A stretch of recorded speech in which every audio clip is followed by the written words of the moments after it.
Well, Nebraska wrapped up practice here on Thursday as they gear up for another scrimmage on Saturday. Hi, Sean Callahan for HuskerOnline.com, and caught up with both quarterbacks Tanner Lee and Patrick O'Brien just to kind of get their thought process on where things are at here in this quarterback race. I mean, he just tells us, we're both competing really hard and we've both been performing pretty well. So, it's pretty even, I feel like. That's what he said to both of us, or that's what I've heard. So, I feel pretty strong where I'm at right now. I feel like I'm performing pretty well, making good decisions. So, I like where I'm at right now.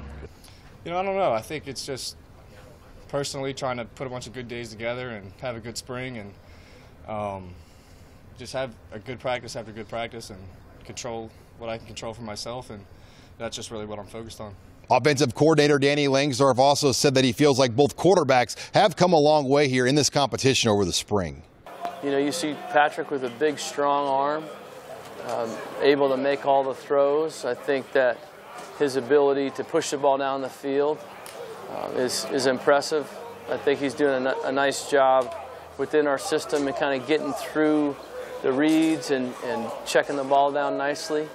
And then you have Tanner, who's got just a lightning release. One of the quicker releases I've seen. He really could snap the ball out of his hands with good velocity. It's a pretty release, and he's smart, so he's getting the ball out of his hands quick. He's helping our protection. He's not taking sacks. He's getting us in the right play when he has the ability to change. So I think they're both doing some good things. They've really impressed at times throwing the ball, and I like what they're doing, both of them in the run game. They're doing a better job of getting us out of a bad play and into a better play. As for Lee, it has been a whirlwind of a year leaving Tulane to transfer to Nebraska, but he feels just over that period, he's improved his game a lot sitting out and watching. Oh man, I've come a long way. Just to think back of, when I got to Tulane and what I didn't know and what I know now is, it was night and day, and I learned a lot. I've been through a lot of different types of adversity, and I've grown from it and learned from it, and thankful for all those times. And so I just think I'm a 10 times better player now than I was. In other news here on Thursday, wide receiver Jordan Westerkamp held his pro day in Lincoln for a number of NFL scouts, and Keith Williams said a lot of teams have shown some interest in his former receiver. It was positive.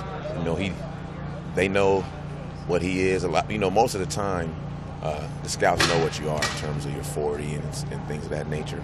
And so, I would say the vast majority of the time, they're not surprised by your 40, and maybe in any of your times. But they want to see what the film looks like, and he looked good in his routes today.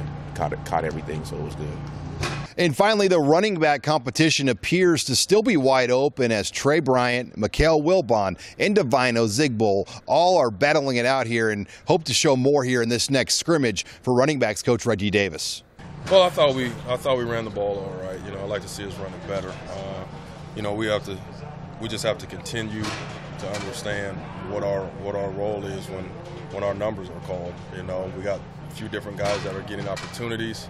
So guys aren't getting a ton of opportunities because we got several guys that you're working with. But when those guys get those chances, we need to see that you understand the play, that you understand the blocking scheme, and that you're going to be productive when we give you the ball and you give us our 5 yards.